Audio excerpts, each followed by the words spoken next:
बहनों भाइयों, मैं आप सबसे क्षमा चाहूंगा। आंध्र प्रदेश की एक सार्वजनिक सभा को संबोधित करने के बाद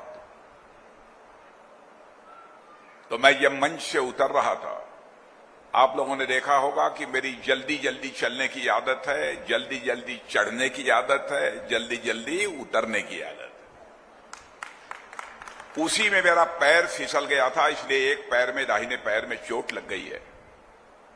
डॉक्टर्स ने कहा कि 7 दिन आपको आराम की आवश्यकता होगी। मैंने कहा यदि आराम करना होगा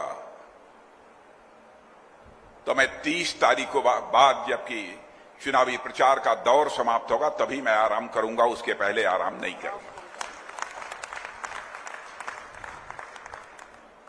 बहनों भाइयों, यदि आज आपके बीच में आया हूं,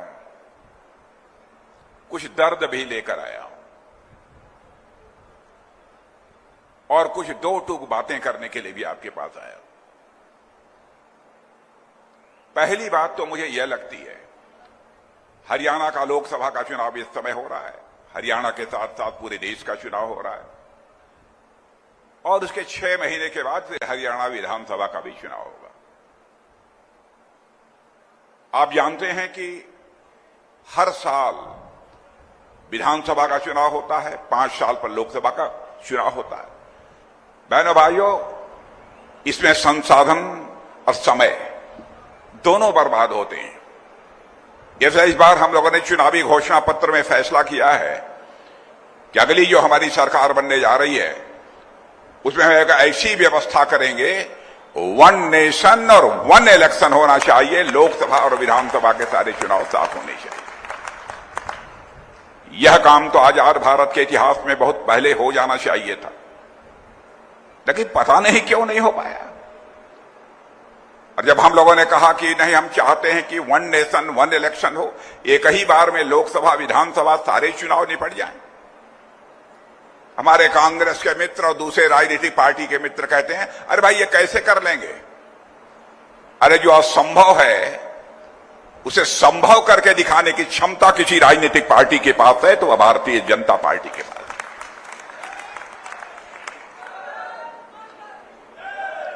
और बहनों भाइयों, उसको करके हम दिखाएंगे। और हरियाणा में एक वेदना लेकर आया हूं और मैं जानता हूं कि हरियाणा के लोग स्वाभिमान के धनी होते हैं। मान, सम्मान और स्वाभिमान उनके हृदय की सबसे बलवती भावना होती है। वह भूखों मर सकते हैं लेकिन अपने मान, सम्मान, स्वाभिमान से कभी समझौता नहीं कर सकते।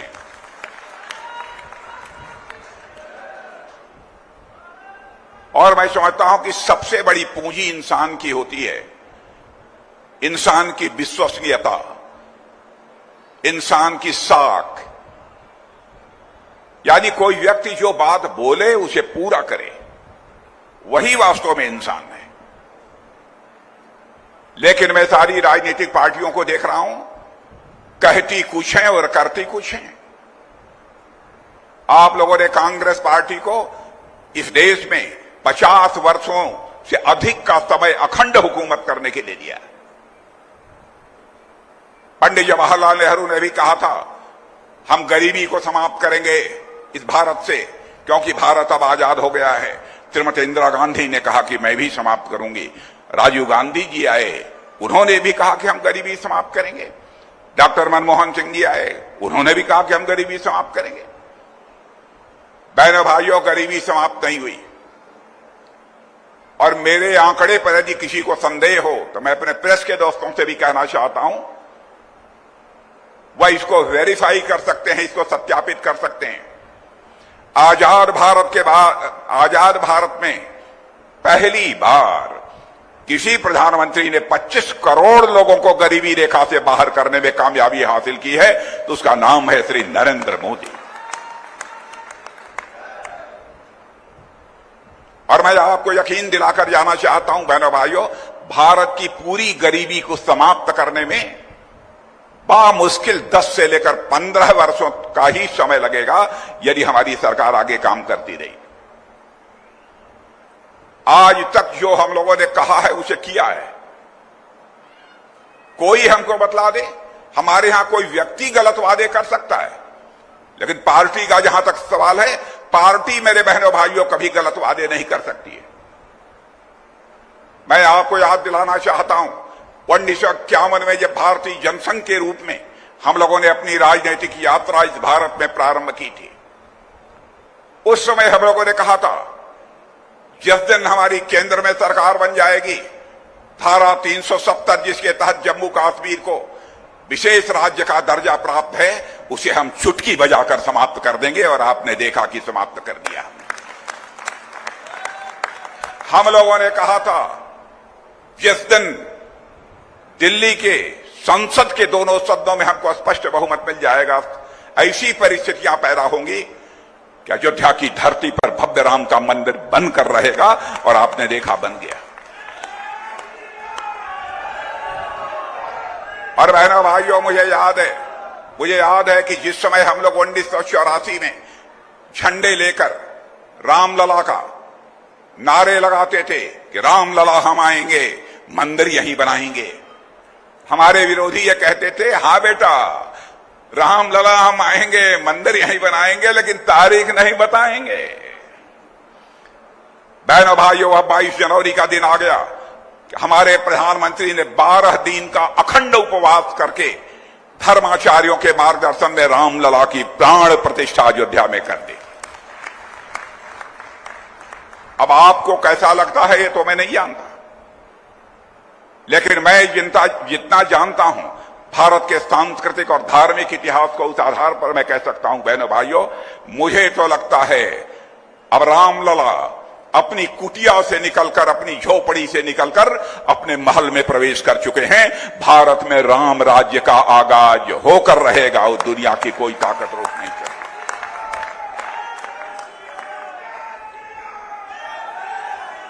बड़े बड़े विद्वान हमसे पूछते हैं, साहब राम राज्य कैसे आ जाएगा, राम राज्य का क्या मतलब है? मैंने कहा जिस दिन हर भारतवासी के अंदर अपने कर्तव्य के प्रति बोध, दायित्व बोध, सेंस ऑफ रिस्पॉन्सिबिलिटी, जिस दिन इस बात का एहसास हो जाएगा कि हमारा जिम्मेदारी क्या है, हमारा कर्तव्य क्या है, मैं मान लूंगा कि उसी दिन भारत में राम राज्य आ गया। धर्म मर्यादा पुरुषोत्तम भगवान राम को भी जंगल इसीलिए जाना पड़ा था, कैकेयी के अंदर यह कर्तव्य बोध नहीं था कि हमें क्या करना चाहिए। उनको यह लगता था यह मेरा अधिकार है, मेरे बेटे को ही सिंहासन मिलना चाहिए। उसी कारण सबसे बड़ा संकट उस समय भी पैदा हुआ था मेरे बहनों भाई। इसीलिए मैं मानता हूं जिस दिन लोगों के अंदर इस प्रकार की चेतना जागृत हो जाएगी कि हमारा इस समाज के प्रति, परिवार के प्रति, देश के प्रति यह कर्तव्य बनता है, मैं मानता हूं कि उसी दिन इस देश में राम राज्य आकर रहेगा, दुनिया की कोई ताकत नहीं रोक सकती। हम लोगों ने, मैं याद दिलाना चाहता हूं, यह भी कहा था 3 तलाक की प्रथा को समाप्त करेंगे। मुझे याद है बड़े बड़े विद्वान यह कहते थे कि मिस्टर राजनाथ सिंह, आप दूसरे धर्म के मामलों में क्यों हस्तक्षेप करना चाहते हैं? भारत एक सेकुलर, पंथ निरपेक्ष देश है, क्यों ऐसी बातें आप लोग कर रहे हैं? हिंदू मुसलमान के बीच दूरी बनाने की आप कोशिश क्यों कर रहे हैं? तलाक का यह विषय तो मुस्लिम धर्म के लोगों का है। बहनों भाइयों, मैं साफ कर देना चाहता हूं और तहे दिल में यह बात कर रहा हूं, हिंदू हो, मुसलमान हो, ईसाई हो, यहूदी हो, कोई भी हो, जो भारत का नागरिक है, बहनों भाइयों, किसी धर्म को मानने वाली माता, बहन और बेटी की इज्जत के साथ अथवा उसके ऊपर कोई जुल्म यदि ढाया जाएगा, हम सरकार की चिंता नहीं करेंगे। सरकार आती जाती रहती है, हम उस माता, बहन, बेटी के साथ खड़े होंगे मेरे बहनों भाइयों, वह चाहे किसी भी धर्म के साथ। हम लोग अत्याचारी नहीं हैं, जुल्म करने वाले लोग हम लोग नहीं हैं। और आपने देखा कि यह वादा किया था हम लोगों ने, इस वादे को भी हम लोगों ने पूरा कर दिया है। मेरे बहनों भाइयों, यहीं पर एक दूसरी पार्टी आम आदमी पार्टी है। यह आम आदमी पार्टी जिस समय आंदोलन चल रहा था उस समय इन्होंने क्या वादा किया था अपने नेता से? नेता से यह कहा था कि नहीं ठीक है, आंदोलन समाप्त हो गया है, हम लोग अपने लक्ष्य को जो प्राप्त करना था प्राप्त कर चुके हैं, मैं कोई राजनीतिक पार्टी नहीं बनाऊंगा। और उसके बाद भी उन्होंने नई पार्टी आम आदमी पार्टी बना ली। अपने मार्गदर्शक अपने नेता को इन्होंने धोखा दिया था मेरे बहनों भाई। वैसे ही कांग्रेस पार्टी ने किया। आजादी मिलने के बाद महात्मा गांधी ने यह कहा था, ऐ मेरे कांग्रेस के दोस्तों, कांग्रेस के झंडे के तले हमने आजादी की लड़ाई लड़ी थी, आजादी के लक्ष्य को हमने हासिल कर लिया। भिन्न भिन्न विचारधारा के लोग इसी कांग्रेस के झंडे के तले ही आजादी की लड़ाई लड़े हैं। इसलिए आजादी मिल गई है, कांग्रेस को भंग कर देना चाहिए और आपको पार्टी यदि बनानी है तो किसी नए नाम से नई पार्टी बनाइए। कांग्रेस के लोगों ने केवल सत्ता के लोभ में महात्मा गांधी की बात को भी नहीं माना है। इसलिए मैं आज अपील करना चाहता हूं बहनों भाइयों, आम आदमी पार्टी ने अन्ना हजारे साहब की बात नहीं मानी और कांग्रेस पार्टी ने बापू की बात नहीं मानी है। दोनों की मुराद यदि आप पूरी करना चाहते हैं तो मैं समझता हूं हरियाणा ही नहीं बल्कि हिंदुस्तान की राजनीति से इनका सफाया होना चाहिए। वह इंसान कैसा जो अपने ही देश की जनता की आंखों में धूल झोंके? बहादुर इंसान वही है जो जनता की आंखों में धूल झोंक कर नहीं बल्कि जनता की आंखों में आंख डालकर राजनीति करे। बहनों भाइयों, हम लोगों ने कभी नहीं किया है। भ्रष्टाचार की बात करते हैं। पंडित जवाहरलाल नेहरू जी, इंदिरा जी, राजीव गांधी जी, डॉक्टर मनमोहन सिंह जी, मैं किसी की आलोचना नहीं कर रहा हूं, लेकिन मैं डॉक्टर मनमोहन सिंह की बात याद दिलाना चाहता हूं। डॉक्टर मनमोहन सिंह जी ने अच्छे आदमी थे, मैं आलोचना नहीं करता हूं। वैसे तो मैं किसी भी प्रधानमंत्री की आलोचना नहीं करता बहनों भाइयों, चाहे किसी भी पार्टी के वो क्यों न हो, क्योंकि मैं मानता हूं प्रधानमंत्री होता है, वो व्यक्ति नहीं होता है, वो संस्था होता है। स्वस्थ लोकतांत्रिक व्यवस्था में मर्यादाएं किसी भी सूरत में टूटनी नहीं चाहिए।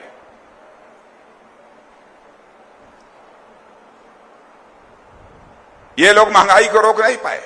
भ्रष्टाचार, राजीव गांधी जी जैसा व्यक्ति है, उसने कहा मैं क्या करूं, दिल्ली से 100 पैसा मैं नीचे भेजता हूं, बामुश्किल 14-15 पैसा लोगों की जेबों में पहुंच पाता है। यह लाचारी व्यक्त की थी भारत के प्रधानमंत्री राजीव गांधी जी ने। डॉक्टर मनमोहन सिंह जी भी उसे स्वीकार नहीं कर पाए। लेकिन आपने देखा होगा 56 इंच सीने का हमारा प्रधानमंत्री, उसने इस चुनौती को स्वीकार किया। जनधन मोबाइल और आधार की ऐसी त्रिमूर्ति तैयार कर दी कि आज दिल्ली के बैंकों से 100 पैसा चलता है तो 100 का 100 पैसा आपकी जेब में पहुंचता है। बहनों भाइयों, भ्रष्टाचार भाषण देकर समाप्त नहीं किया जा सकता। भ्रष्टाचार समाप्त करना है तो व्यवस्था में परिवर्तन करना होगा, सिस्टम में चेंज लाना होगा, तभी जाकर भ्रष्टाचार को समाप्त किया जा सकता है। मैं कांग्रेस के दोस्तों से पूछना चाहता हूं, हरियाणा में भी हमारे कांग्रेस के वरिष्ठ नेता हैं, उनसे भी मैं पूछना चाहता हूं, क्या यह सच नहीं है केंद्र में जब जब आपकी सरकार रही है, आपकी सरकारों पर भ्रष्टाचार के आरोप लगे? यहां तक कि आपकी सरकार के रहते आप ही के मंत्री को अदालत के आदेश पर जेल की हवा खानी पड़ी है। क्या सच नहीं है?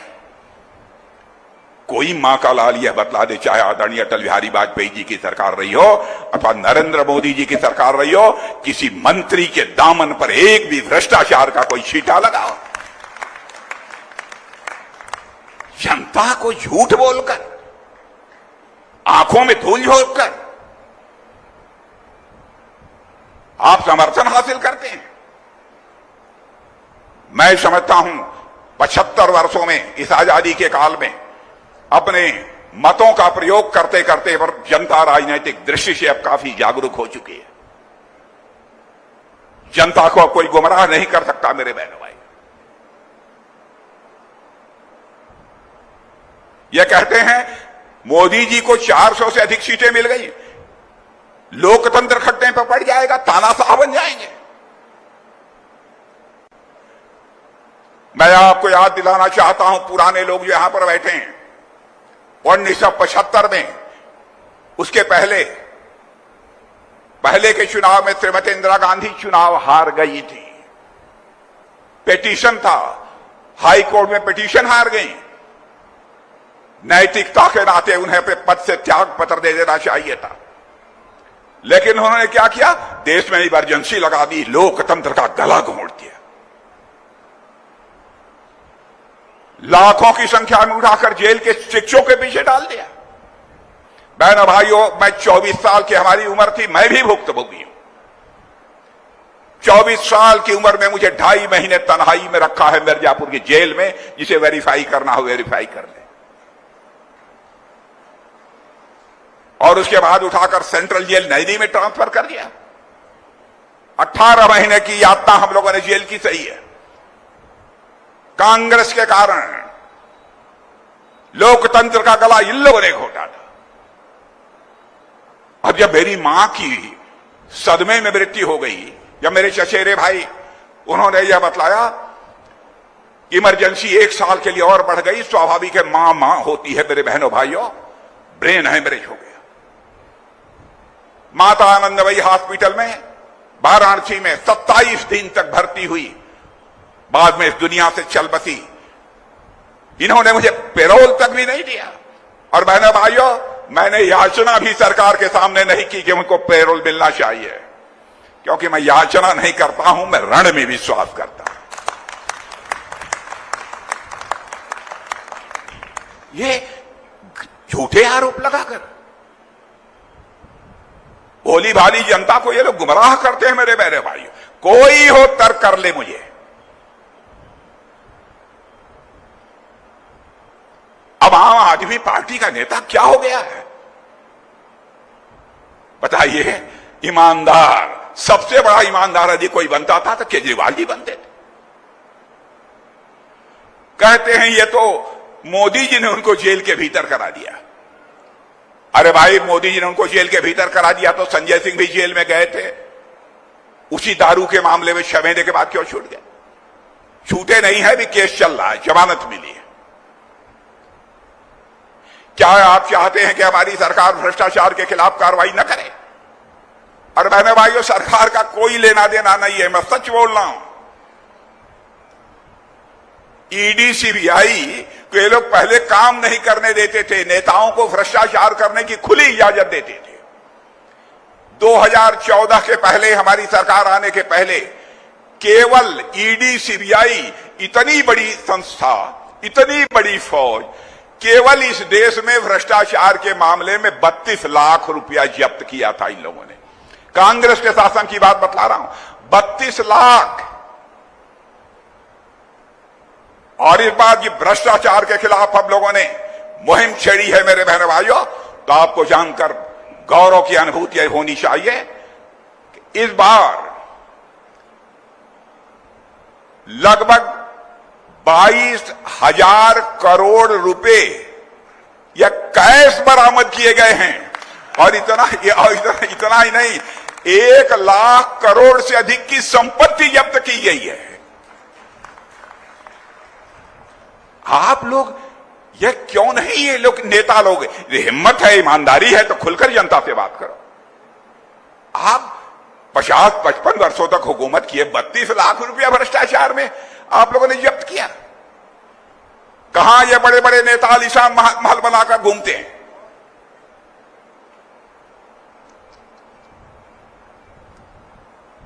क्या यह नहीं है कि इन लोगों ने खून चूसा है लोगों का? मैं आपसे पूछना चाहता हूं, क्या भ्रष्टाचार के खिलाफ हम लोगों को कार्रवाई नहीं करनी चाहिए?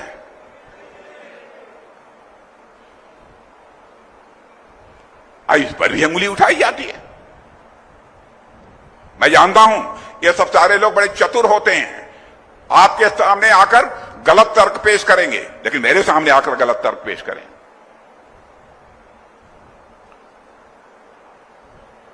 आपके बगल में एक मुख्यमंत्री बैठे हुए हैं, मनोहर लाल जी खट्टर। बहनों भाइयों, मैं दावे के आज से नहीं, मैं 40-45 वर्षों से मनोहर लाल जी खट्टर को जानता हूं। कहने को चाहे कोई कह दे, भाई मनोहर लाल जी खट्टर जरूरत से ज्यादा सीधे हैं, जो शक्ति बरतनी चाहिए, जिस तरीके करना चाहिए, थोड़ा सा उसको और तेज कर देना चाहिए, फला काम छूट गया, फला काम हो गया। बहनों भाइयों, चाहे जो भी आरोप लगा दे, लेकिन कोई मां का लाल उंगली उठाकर नहीं कह सकता कि हमारे मनोहर लाल के दामन पर भ्रष्टाचार की दाग है। अब बचपन से लेकर आज तक जितना मैं मनोहर लाल जी को जानता हूं, चरित्र का भी आरोप नहीं लगा। कहने को कोई कुछ भी कह दे, मैं कहता हूं राजनीति में ऐसे लोग संत हुआ करते हैं मेरे बहनों भाई।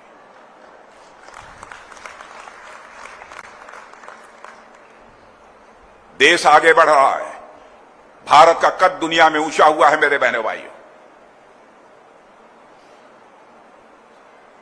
पहले भी मैं विदेशों में जाता था, दुनिया के मंचों पर, अंतर्राष्ट्रीय मंचों पर मैं कुछ बोलता था तो दुनिया कहती थी भारत बोल रहा है, चलो थोड़ी देर के बाद चाय वगैरह पीने के बाद आएंगे, जब दूसरे लोग अमेरिका बोलेगा, चीन बोलेगा, रूस बोलेगा, तब आएंगे। माने हमारी बातों को अंतर्राष्ट्रीय मंचों पर गंभीरतापूर्वक सुना नहीं जाता। लेकिन आज आपको जानकर खुशी होगी, स्वाभिमान जाग उठेगा आपका। आज अंतर्राष्ट्रीय मंचों पर भारत कुछ बोलता है, सारी दुनिया कान खोलकर सुनती है कि भारत बोल क्या रहा है। बहनों भाइयों, यह भारत की हैसियत है। मेरी बात यदि गलत हो तो हरियाणा के बहुत सारे लोग विदेशों में हैं, इनसे जाके पता, इनसे पूछ लीजिए, आज ही टेलीफोन मिलाकर पूछ लीजिए कि राजनाथ सिंह आए थे या कहा है उन्होंने, सच है कि गलत है।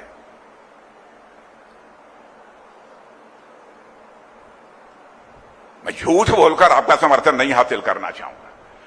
धन दौलत के मामले में 2004 से लेकर 2014 तक कांग्रेस की सरकार थी, डॉक्टर मनमोहन सिंह जी भारत के प्रधानमंत्री थे।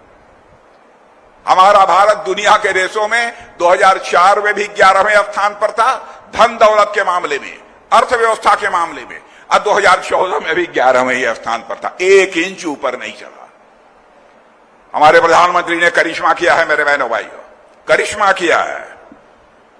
आज सारी दुनिया कह रही है विश्व में सर्वाधिक तेजी से आगे बढ़ने वाली अर्थव्यवस्था यदि किसी देश की है तो हमारे और आप देखिए देश भारत की है मेरे बहनों। सारी दुनिया कह रही है। और आज आपको मैं बतलाना चाहता हूं, आपको जानकारी होगी समाचार पत्रों के माध्यम से कि 2014 में जब हम लोगों की सरकार बनी थी, धन दौलत के मामले में हमारा भारत दुनिया के देशों में 11वें स्थान पर खड़ा था। 8 साल के अंदर जंप लेकर 5वें स्थान पर पहुंच गया। और मेरी बात सुन लीजिए, मैं नहीं कह रहा हूं, अंतर्राष्ट्रीय दुनिया की फाइनेंशियल फर्म्स बोलते हैं, वह दावा कर रहे हैं कि भारत इतनी तेजी से आगे बढ़ रहा था। अब इस सच्चाई को नकारा नहीं जा सकता कि 2027 आते आते धन दौलत के मामले में भारत दुनिया का तीसरा देश बन जाएगा मेरे बहनों। अमेरिका होगा, चीन होगा, उसके बाद हम और आप होंगे, भारत होगा। और मेरी बात सुन लीजिए, आज मैं कहकर जा रहा हूं 2047 क्रॉस करते करते, हो सकता है 10-15 साल उसके बाद और लग जाएं, 20 साल। लोग तो 2070 की बात करते हैं, लेकिन मुझे पक्का विश्वास हो गया है कि भारत जिस तरीके से आगे बढ़ रहा है, भारत विश्व की महाशक्ति बनेगा मेरे बहनों।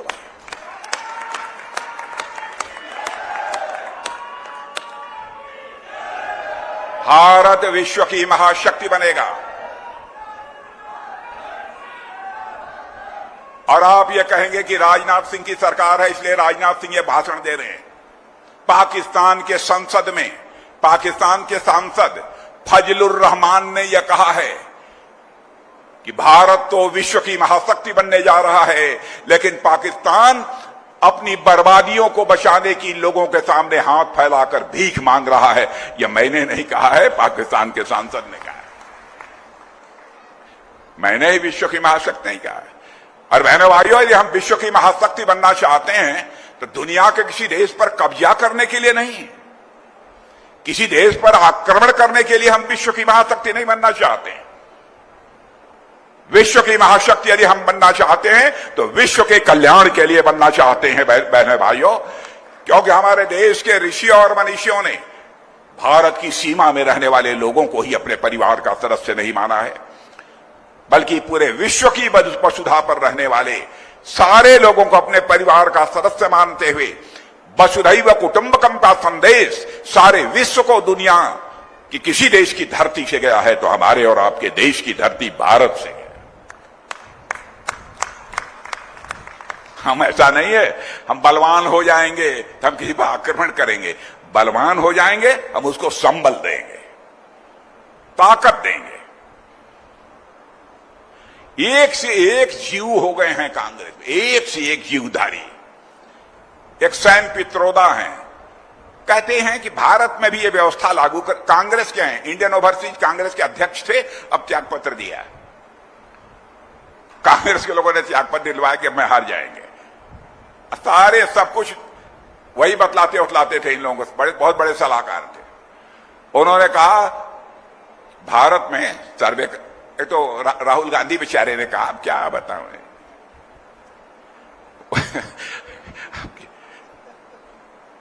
बहन भाई, राहुल गांधी ने कहा कि आपकी संपत्ति का सर्वे कराया जाएगा, अब तन्निक भी इधर उधर कुछ ज्यादा है उठाकर दूसरों को बांट दिया जाएगा। आप लोग तो प्रसन्न होंगे, इससे खुश हैं कि नहीं है? अब उनके वरिष्ठ सलाहकार बड़े विद्वान माने जाते हैं, अमेरिका में रहते हैं। पहले जब यहां कांग्रेस की सरकार थी, जिन लोगों के सलाहकार थे यहीं रहते थे, सैम पित्रोदा। उन्होंने कहा कि भारत में ऐसा करना चाहिए कि यदि घर का मुखिया मर जाता है, मृत्यु यदि हो जाती है, तो उसमें आधा से अधिक यानी 55% प्रॉपर्टी सरकार को जब्त कर लेनी चाहिए और केवल 45% जमीन संपत्ति उस परिवार के पास रह जानी चाहिए। आपको मंजूर है आपके घर का कोई मुखिया मर जाए और आधा से अधिक संपत्ति सरकार ले ले, मंजूर है? अरे भैया, लगता है पीछे वालों को मंजूर है क्या? क्या हो गया है इन लोगों को? बहनों भाइयों, हम तो स्वस्थ लोकतंत्र चाहते हैं इस देश में, स्वस्थ लोकतंत्र चाहते हैं। ईश्वर से कभी कभी प्रार्थना कर लिया करिए ताकि कांग्रेस पार्टी और आम आदमी पार्टियों को कब से कब सद्बुद्धि तो आ जाए। हो क्या गया इन लोगों को?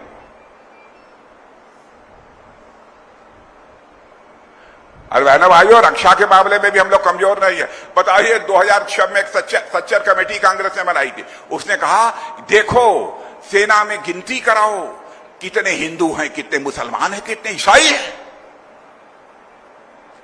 हरियाणा में ऐसे बहादुर सेना के जवानों की कमी नहीं है। उनसे पूछिए क्या उन्हें मंजूर है? वन रैंक वन पेंशन की बराबर बात करते थे। सेना के जवानों को नहीं मालूम होगा, अधिकारियों को तो मैं बतलाना चाहता हूं, 500 करोड़ का यह प्राविजन करते थे, प्राविधान करते थे बजट में। 500 करोड़ में वन रैंक वन पेंशन लागू हो जाएगा। बहनों भाइयों, लाखों करोड़ जी खर्च किया है अपने नौजवानों, अपने देश के सीमा के जवानों के सम्मान में, तो भारतीय जनता पार्टी ने किया है। हम लोगों ने वन रैंक वन पेंशन प्रभावी तरीके से लागू किया।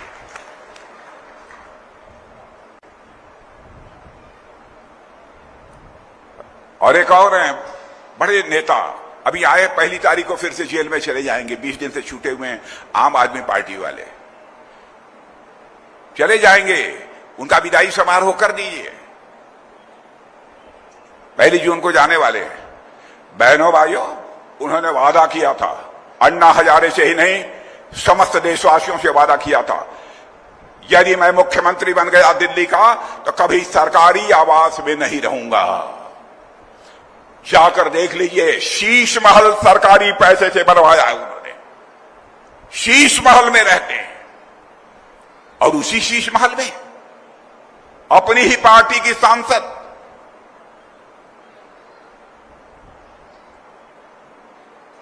उसकी लात घूसों से पिटाई की गई, बाल खींचे गए।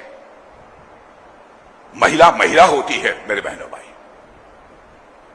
भारत की परंपरा है कि हमारे देश के ऋषि और मनीषियों ने कहा है, यत्र नारा शिव पूजनते तत्र रमनते देवा।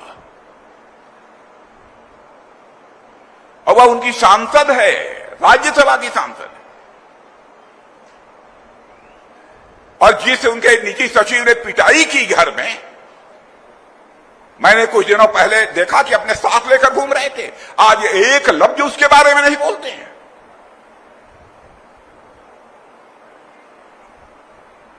बहनों भाइयों, बहुत दर्द से मैंने आज आपके सामने बातें रखी है ताकि समस्त देशवासियों तक हमारी बात पहुंच जाए।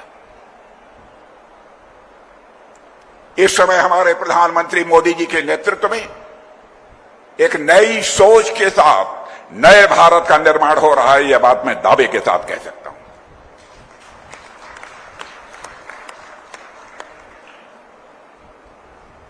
और आपको पता नहीं क्या लगता होगा, लेकिन मैं कह रहा हूं, मनोहर लाल जी खट्टर जैसा प्रत्याशी आपको मिला है। बहनों भाइयों, आप सौभाग्यशाली हैं। आप कहते होंगे कि राजनाथ सिंह इतनी क्यों प्रशंसा करते हैं? क्योंकि मनोहर लाल जी खट्टर का रग रग मैं जानता हूं, इसलिए मैं प्रशंसा करता हूं। आप 10, 5, 15 साल से जानते होंगे, मैं इनको 40, 50 साल से जानता हूं। इनको अविवाहित रहकर समाज की सेवा करते हुए मैंने देखा। भारत के प्रधानमंत्री भी मनोहर लाल जी खट्टर का सम्मान करते हैं। कहीं न कहीं कुछ है तभी न। भाषण दे लें कांग्रेस के लोग, कह रही आरोप लगाने वाले पहले अपने गिरेबान में झांक कर देखें। मेरे भाइयों, आप सब, मैं जानता हूं हरियाणा के लोग बड़े स्वाभिमानी होते हैं। देश को बचा लीजिए। देश का मस्तक ऊंचा होना चाहिए। इस बार कहीं का कोई प्रत्याशी बीजेपी का थोड़ा गड़बड़ भी दिखाई देता हो, इस बात को भूल जाइए। प्रश्न यह है, हम किसको भारत की संसद में चुनकर भेजेंगे कि मोदी जी के नेतृत्व में सरकार बनाने में सहयोग करेगा। सीमा की तो बात ही मत पूछिए मेरे बहनों भाइयों। भारत अब कमजोर भारत नहीं रहा है। भारत दुनिया का ताकतवर देश हो गया है। अब हमारी यह ताकत बन गई है, हम किसी को छेड़ते नहीं मेरे बहनों भाइयों। हम किसी को आंख भी नहीं दिखाते। लेकिन यदि कोई आंख दिखाने की कोशिश करेगा तो उसका मुंहतोड़ जवाब हमारे देश की सेना देगी।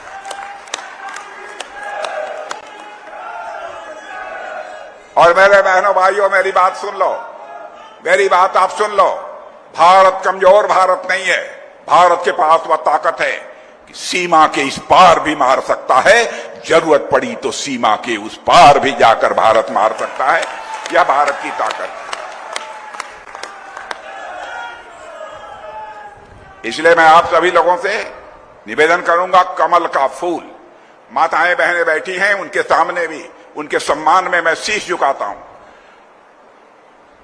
नारी शक्ति का सदैव भारतीय जनता पार्टी ने सम्मान किया है।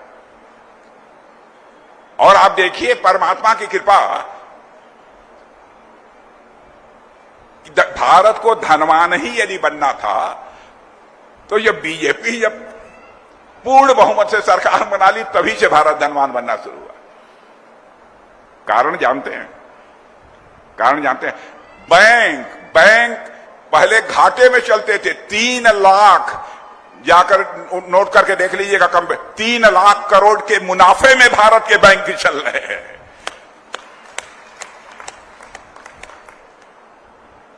बहन भाई, क्यों ऐसा हो रहा है? भाई देखिए, मैं तो बहुत ईश्वर के ऊपर विश्वास करता हूं, परमात्मा के ऊपर विश्वास करता हूं, ईश्वर से डरता भी हूं। प्रतिदिन आधे घंटे उसी के प्रति अपनी आस्था व्यक्त करता हूं, विश्वास में करता हूं। इंसान किसी का कुछ नहीं बिगाड़ सकता, हमारी गहरी आस्था है। मुझे लगा कि इसलिए 75 साल गुजर गए, भारत धनवान भारत नहीं बन पाया। लक्ष्मी जी प्रतीक्षा कर रही थी, क्योंकि लक्ष्मी जी को आपने देखा होगा कि हाथ हिलाते हुए घर में प्रवेश नहीं कर सकती। लक्ष्मी जी कभी झाड़ू लगाते हुए किसी के घर में प्रवेश नहीं करेंगे। हमारे यहां मान्यता यही है कि लक्ष्मी जी जब भी आती है घर में तो कमल के फूल पर ही बैठकर लक्ष्मी जी घर में आते हैं। बहनों भाइयों, कमल के फूल का बटन दबा दीजिए और हमारे मनोहर लाल जी खट्टर को एक बार भारत की संसद में पहुंचा दीजिए। और मेरी बात सुन लीजिए, अंतिम बात, मनोहर लाल जी खट्टर केवल आप सांसद नहीं चुन रहे हैं बल्कि कुछ और चुन रहे हैं। बहुत बहुत धन्यवाद। बहुत बहुत धन्यवाद माननीय रक्षा मंत्री जी का। माननीय रक्षा मंत्री जी का हमें उद्बोधन सुना और